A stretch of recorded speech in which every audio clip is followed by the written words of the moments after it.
шақаным мен қолымның ала бере саламын.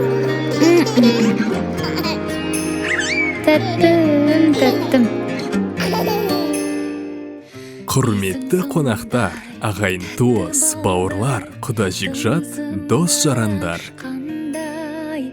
Сезім қандай, алған бауырай.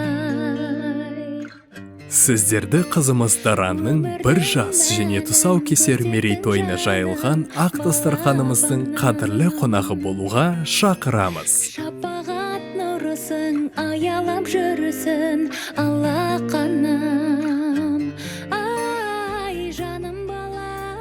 Той салтанаты 2022 жылдың 10 желтоқсан күні сағат 17:00-де басталады. Мекен жайымыз Шамалған станциясы, Алтын ел тойханасы. Той иелері Талғат, Зүлфия. Келіңіздер, қуанышымызға ортақ болыңыздар. Аман бол деп, тәңірім менен жалынайын.